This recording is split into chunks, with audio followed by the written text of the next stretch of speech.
하나님의 말씀 빌립보서 2장 12에서 13절 다 같이 한 목소리로 읽겠습니다. 시작. 그러므로 나의 사랑하는 자들아, 너희가 나 있을 때뿐 아니라 더욱 지금 나 없을 때에도 항상 복종하여 두렵고 떨림으로 너희 구원을 이루라. 너희 안에서 행하시는 이는 하나님이시니 자기의 기쁘신 뜻을 위하여 너희에게 소원을 두고 행하게 하시나니. 아멘. 사랑하는 주님, 오늘도 주의 말씀 앞에 섭니다. 주님의 말씀 가운데 주의 영광 보게 하시고 주를 경외하는 영을 우리에게 부어주셔서 그 말씀을 받아 열매 맺을 수 있도록 인도하여 주옵소서. 성령님 이 시간에 함께해 주시고 운행하여 주시고 우리 가운데서 일하여 주옵소서. 주님을 찬양합니다. 말씀을 전하는 종을 붙들어 주시고 주님의 강력한 능력 가운데 주님의 사랑과 주님의 놀라운 은혜 가운데 말씀을 선포하게 하여 주옵소서. 예수님의 이름으로 기도합니다. 아멘. 그러므로 나의 사랑하는 자들아, 너희가 나 있을 때뿐 아니라 더욱 지금 나 없을 때에도 항상 복종하여 두렵고 떨림으로 너의 구원을 이루라. 아멘. 그리스도 찬가를 인용한 후에 바울은 빌립보 성도들에게 항상 복종하여 두렵고 떨림으로 너의 구원을 이루라 라고 말합니다. 빌립보 성도들은요, 이미 예수를 믿고 있는, 열심히 있는 신자들입니다. 그런데 왜 사도는 신자들에게 너희 구원을 이루라 라고 말씀하고 있는 것일까요? 여기 두 가지 길이 있습니다. 하나는 아담의 길이고 하나는 그리스도의 길입니다. 아담의 길은 스스로의 뜻을 세워서 높이 올라가려고 하다가 결국 멸망하는 그런 길입니다. 그리스도 예수의 길은 스스로를 비워 낮아지는 순복의 길이지만 결국은 하나님의 영광 안으로 들어가는 구원의 길입니다. 그리스도교의 구원은 곧 이 두 가지 길 중에서 예수 그리스도의 길을 선택하는 것입니다. 여러분, 구원은요, 여정입니다. 그리스도의 길을 선택하며 걸어가는 여정입니다. 그래서 그 유명한 책도 있잖아요. 존 버연의 철로역정이라는 책도 있지 않습니까? 예수님의 길이 예수 그리스도의 길을 선택한다는 것, 그것을 걸어간다는 것이 구원의 길이라고, 구원의 여정이라고 말씀드렸어요. 그런데 그리스도 예수께서 걸어가셨던 그 길이 추상적인 길이 아니었던 것처럼, 그분이 피와 살을 가진 육체로 실제로 걸어가셨던 그런 길이었던 것처럼 우리의 그리스도를 따라가는 우리의 구원 여정도 추상적인 것이 아닙니다. 우리가 매일 마주하는 삶의 현장, 바로 거기, 여기, 바로 그곳이 우리의 구원을 이루어가는 현장입니다. 우리의 삶으로 쓰여지는 그 구원의 이야기는 결코 표면적인 종교 활동으로 대체되지 않습니다. 제가 얘기한 믿음 생활의 표면적인 방면이란 이런 것입니다. 처음에 어떤 방식으로든 전도가 되어서 교회 예배당에 나오게 됩니다. 그리고 주일마다 예배를 드리죠. 어느 시점이 되면 목사님이, 전도사님이 세례를 받으라고 합니다. 세례를 받고 나서 열심히 막 조금 있으면은 다른 모임도 이제 나가게 돼요. 수요일이나 금요일이나 더 열심히 있으면 새벽에도 나갈 수도 있겠죠. 그러다가 또 이제 사람들의 눈에 띄면 주일학교 봉사나 찬양대에서 봉사를 하게 됩니다.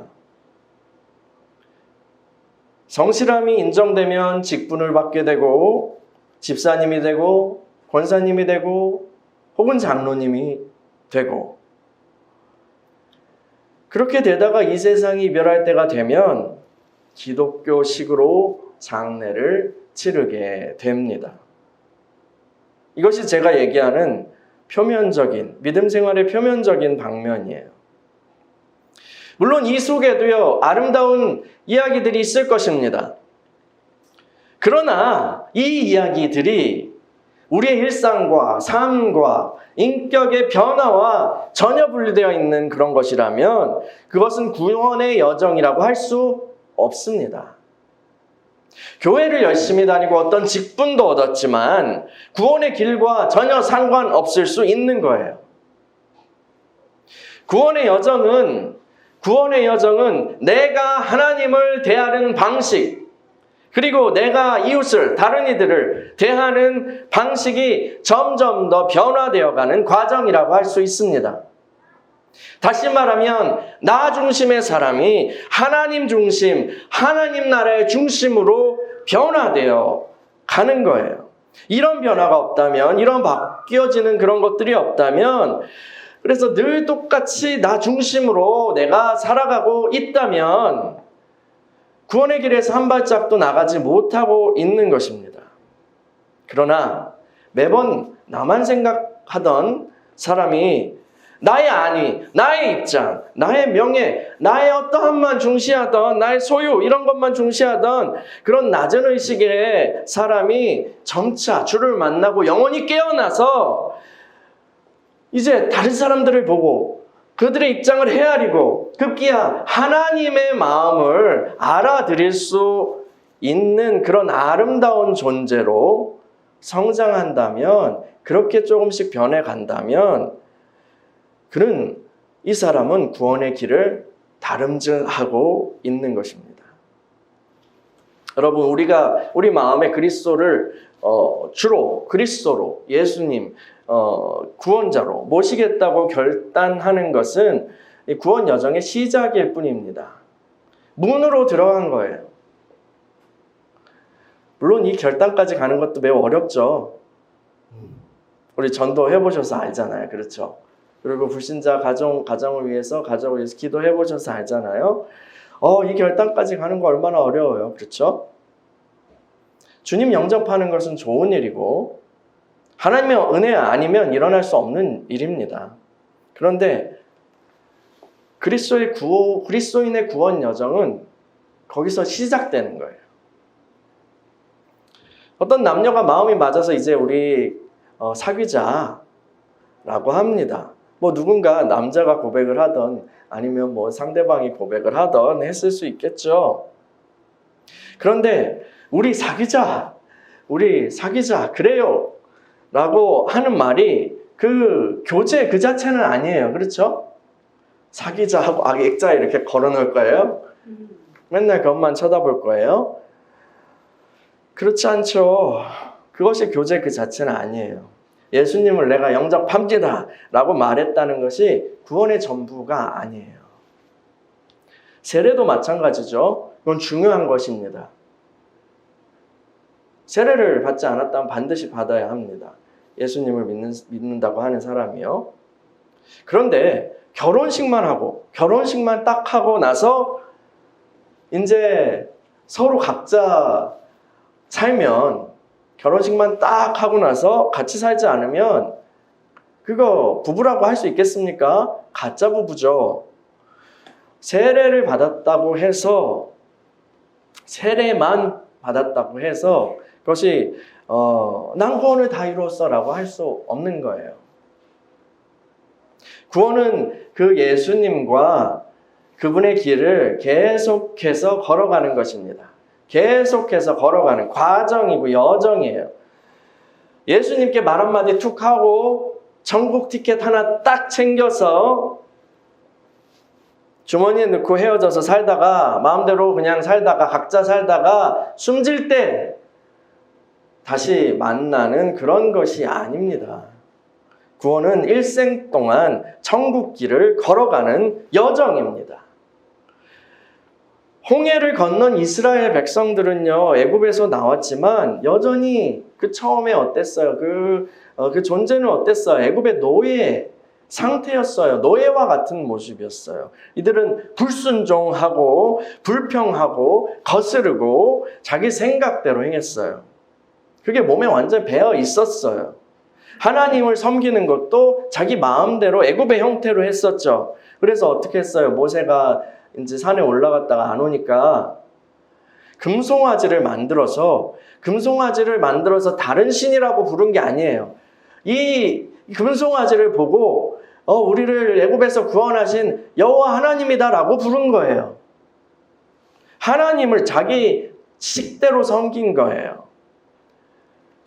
금송아지 앞에서 하나님 감사합니다 이렇게 하면서 주님의 마음을 아프게 했죠. 이들은 약속의 땅에 전혀 적합한 사람들이 아니었습니다. 하나님이 다스리시는 새 땅으로 들어가기 전에 그들은 그 땅에 합당한 모습으로 변화되어야 했어요. 그래서 그 중간에 뭐가 있었죠? 광야 훈련이 있었던 것입니다. 이처럼 우리들도 예수님을 믿기로 시작하였지만 천국에 합당하지 않은 모습입니다. 천국은 주님이 다스리시는 사랑의 나라예요. 새하늘과 새 땅은 주님을 중심으로 한 나라예요. 그리스도 안에서 하나가 통일된 나라예요. 그 주님을 다스리시고 그분을 중심으로 그분의 질서로 순복하고 연결되고 배열된 그런 나라예요.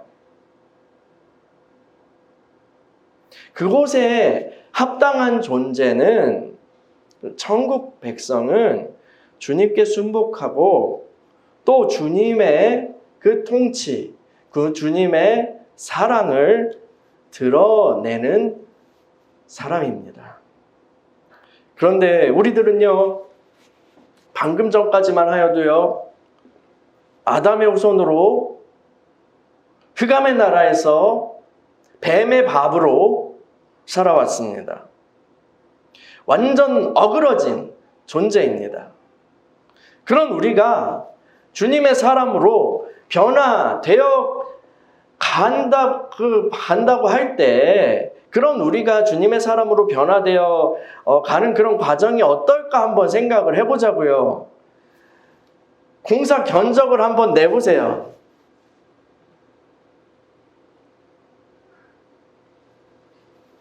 어마어마한 견적이 나올 것입니다. 더 놀라운 사실은 우리 자신은 나의 공사 견적이 얼마나 나오는지 잘 모른다는 거예요. 스스로에 대해서 어떻게 인식해요, 우리는요? 난 몇 가지 단점이 있지만, 하지만 이만하면 이라고 다 생각하는 거예요. 저도요. 그런데요, 그 몇 가지 단점이 있었기에 참 다행이에요. 그 몇 가지 단점마저 없었으면 어떻게 됐을까요? 예수도 안 믿었을 거예요. 구원이 필요하다고 느끼지도 않았을 거니까요.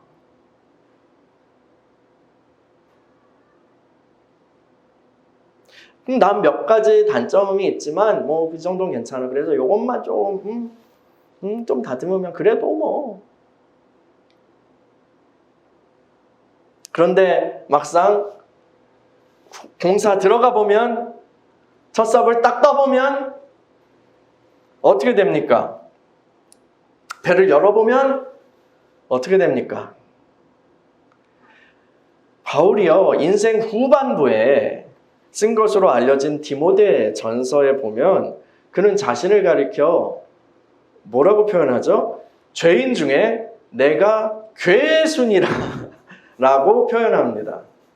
괴수는 용갈이 괴물이 아니라 우두머리라는 뜻이죠. 처음에는 우리는요, 내가 죄인이라는 것에요, 크게 느낌이 없어요. 크게 느낌이 없어요. 진짜 우리가 그러한 만큼의 느낌이 없다는 얘기예요.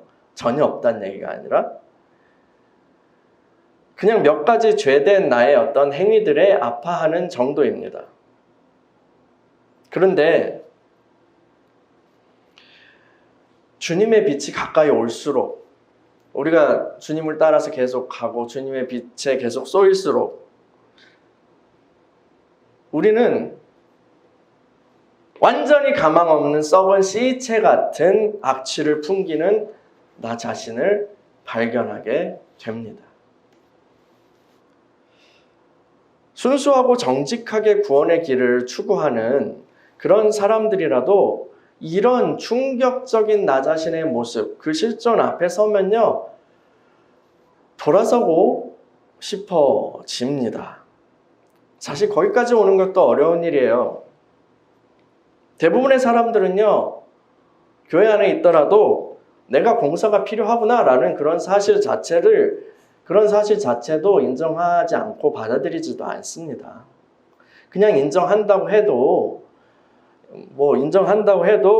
겉으로 꾸며진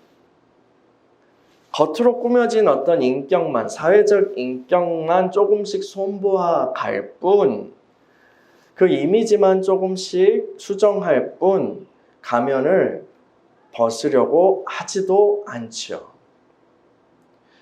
주님이 빛이 비친다 싶으면 어떤 이유로든 핑계를 만들어서 도망갑니다.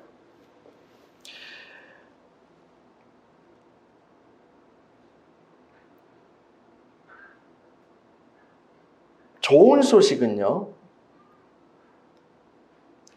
소식은 그럼에도 불구하고 주님께서는 우리를 포기하지 않으신다는 거예요. 근데 이건 무서운 소식이기도 해요.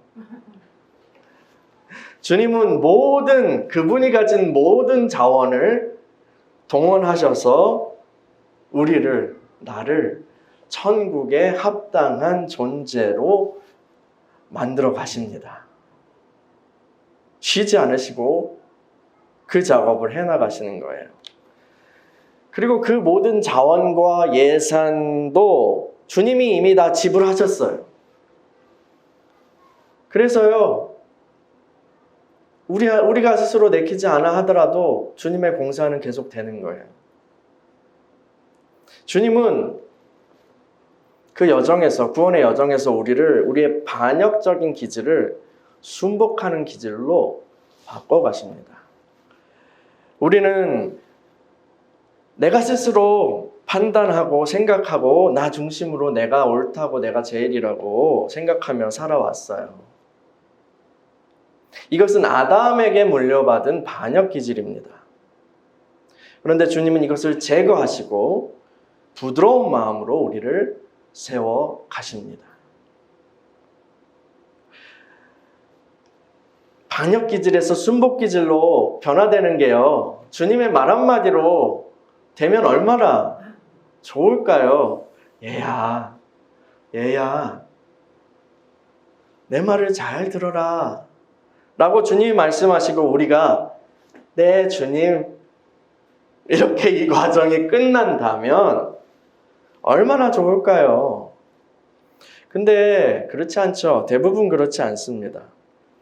우리는 주님께 내 주님 한다고 생각하지만, 순복한다고 생각하지만 사실은 그렇지 않아요. 그냥 이 시스템 자체가 듣고 싶은, 아담으로부터 물려받은 그 시스템 자체가 듣고 싶은 말만 듣는 마음 상태이기 때문입니다. 그래서 아예 듣기 싫은 말씀은 필터링 되고 있어요. 그냥 필터링 되고 있어요. 그래서 말씀과 기도로 고쳐지는 것은 희귀합니다. 그리고 또 스스로 혼자서 성령의 음성을 듣고 고쳐지는 것이 희귀합니다. 그럴 수 없다는 건 아니에요. 희귀하다는 거죠.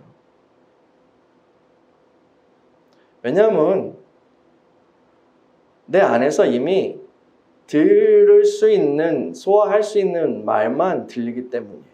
듣고 싶은 말만 들리는 거죠. 그러면 어떻게 해요? 대신에 하나님은 말씀이 육신이 되어서 오신 것처럼 우리가 알아들을 수 있는, 우리 수준에 맞는, 우리가 알아들을 수 있는 방식으로 우리를 다루십니다. 그게 바로 우리 몸으로 경험하는 일상의 사건들이죠. 대부분 환경을 통해서 찾아오는 갈등과 고통들입니다. 이런 거예요. 우리의 어떤 진상인 면을 고치시길 원하신다면, 야, 너 이렇게 고쳐라 했는데 우리 잘 못 알아듣거든요. 그렇게 얘기하면 그건 나 아닌데?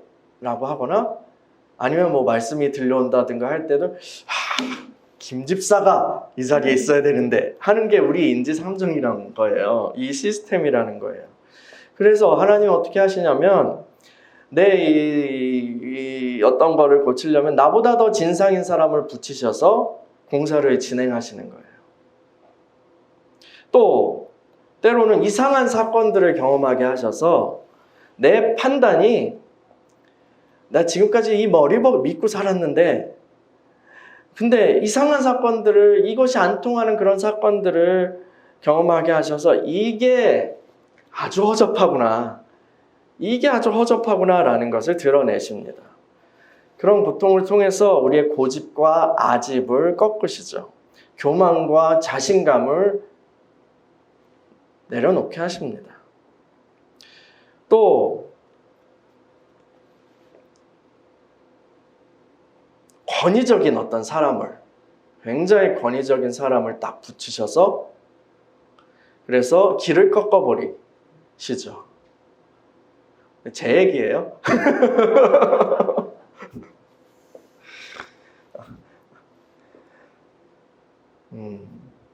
근데 이게요, 이런 것들이요, 이런 여러 가지 일들이 있는데 이걸 오늘 다 뭐 사례별로 다 이야기할 수는 없겠죠. 근데 이런 것의 강도가 처음부터 막 강하지는 않아요. 하나님께서 이렇게 환경을 통해서 우리를 다루시는 그런 것들이 강도가 막 처음부터 강하지는 않습니다. 그냥 이렇게 한번 공사 인부들이 왔다가 작업을 하고 딱 갑니다. 가볍게 삽으로 작업하고 갑니다. 그러면 이제 감독관 혹은 이제 주인이시죠. 사장님이, 주님이 시차를 나오세요. 공사가 어느 정도 잘 됐나? 이렇게 시차를 나오십니다. 근데 그렇게 시차를 딱 나올 때 주님이 우리를 딱 보실 때 잘해야 돼요. 그때를 눈치채고 잘해야 돼요. 우리가 어떤 말을 그때 하는지, 어떤 선택을 하는지 그때 주님이 보시는 거예요. 주님이 보시는 거예요. 산타 할아버지는 알고 계신데 이거는 허구죠? 그런데 주님은 진짜 우리를 그때 더 집중해서 보세요. 집중해서 보세요.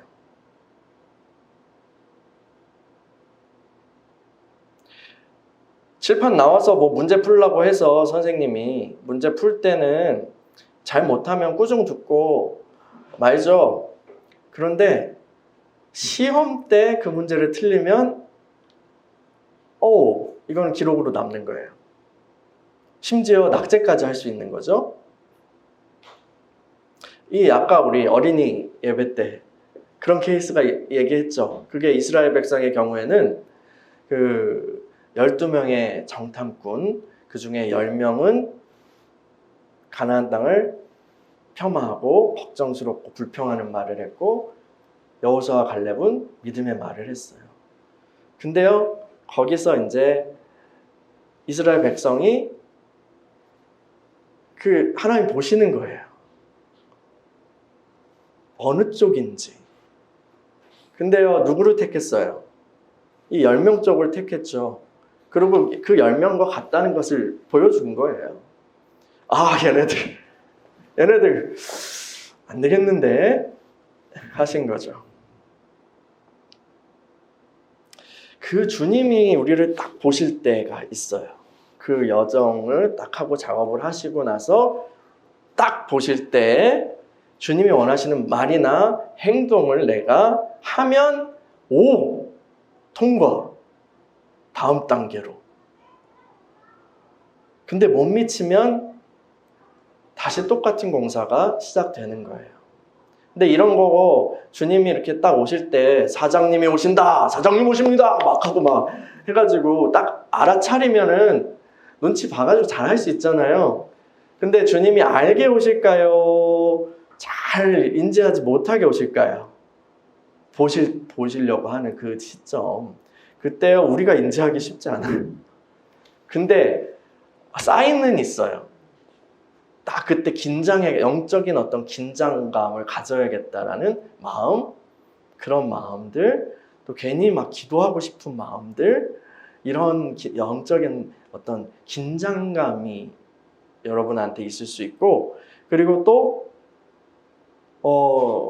그 사역자가 주님의 마음을 가지고 있다면 그런 부분에 대해서 지금 그런 때구나 라는 것을 감지할 수 있는 지혜를 받습니다.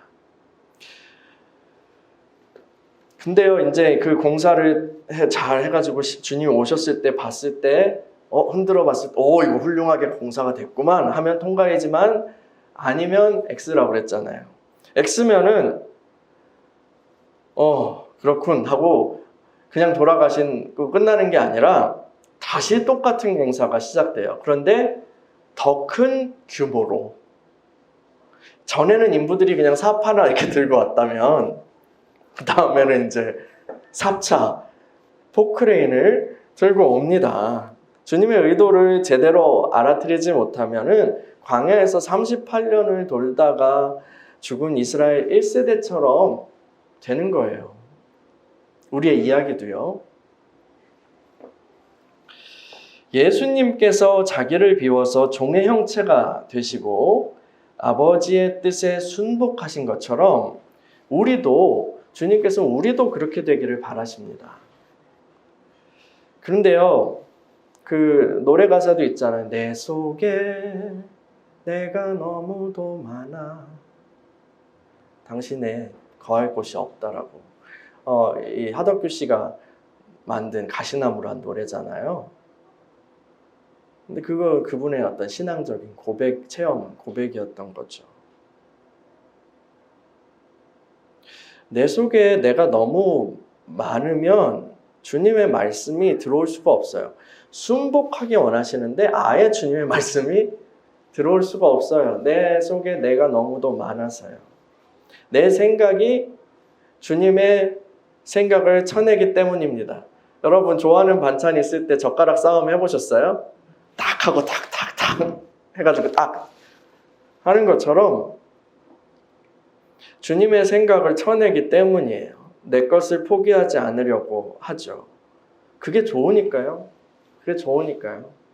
그 상태가 좋으니까요. 그런데 아까 같이 어떤 공사 현장에서 내 생각으로 선택했던 그런 삶에서 처참한 혼란과 고통을 경험하게 되면 이거 별로 좋지 않구나. 나를 신뢰하지 않게 돼요. 나를 별로 신뢰하지 않게 됩니다. 그러면은 내 속에 있는 나를 비우기 쉬워져요. 조금씩. 이거 별로야. 이것 때문에 나 고생했잖아. 하면서 너 그거 내놔. 하면은 네 하고 쓰레기 봉지에 담을 수 있는 거죠. 그렇게 비워지면 비워질수록 내 안에 비워지면 비워질수록 주님의 말씀이 들어올 자리가 나는 거예요. 그리고 들어와서 우리를 다스려 주시는 거죠.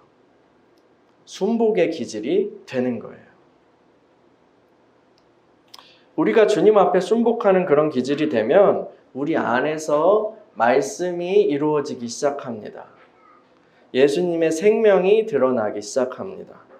우리 안에서 하나님의 사랑이 나타나기 시작합니다.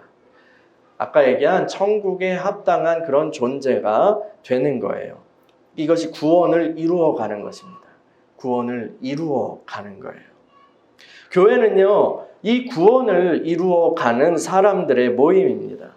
저는 우리가 모일 때 이 구원의 여정에 관심을 가져야 한다고 믿습니다. 우리가 나누는 이야기들이 우리가 그 공감대를 가지는 이야기, 형성하는 그런 이야기들이 그 그리스도의 길을 따라가는 것, 구원의 여정을 가는 것에 대한 어떤 그런 이야기들을 이었으면 좋겠어요. 그것이 교회의 관심 분야여야 한다고 저는 믿습니다. 그 이야기를 나누고 내가 그리스도의 길을 가면서 어떻게 했는지, 또 먼저 간 사람도 어떻게 실수했는지, 어떻게 실수를 또 하나님의 은혜로 극복하게 하셨는지 서로 격려하고 위로하고, 또 때로는 기도가 필요하다, 또 때로는 저 형제가, 저 자매가 지금 힘들어하는구나 하고 그것을 사랑으로 인내하면서, 그렇게 또 때로는 하나님이 주신 권면과 또 지혜가 있으면 그렇게 하는 것, 그것이 교회 생활, 공동체에서 이루어져야 하는 성도의 교제라고 저는 믿습니다. 우리는요, 두렵고 떨림으로 그리스도께서 가신 이 길을 함께 걸어가야 하는 것입니다. 이 길은 정말 쉽지 않아요. 설교가 조금 오늘 무겁죠? 쉽지 않은 길이라는 것을 우리가 다 직감하기 때문이에요. 또 때로는 아픔도 있어요. 이 길을 걸어가는 동안에요. 그러나 12절만 있는 게 아니라 13절의 말씀이 함께 있기 때문에 우리는 주님으로부터 격려와 힘을 얻게 됩니다. 우리 13절을 읽어볼까요? 빌립보서 2장 13절 시작. 너희 안에서 행하시는 이는 하나님이시니 자기의 기쁘신 뜻을 위하여 너희에게 소원을 두고 행하게 하시나니. 아멘. 여러분 꼭 기억해야 할 사실은요, 하나님이 우리들 안에서 역사하신다는 거예요. 여러분 안에서 역사하신다는 거예요.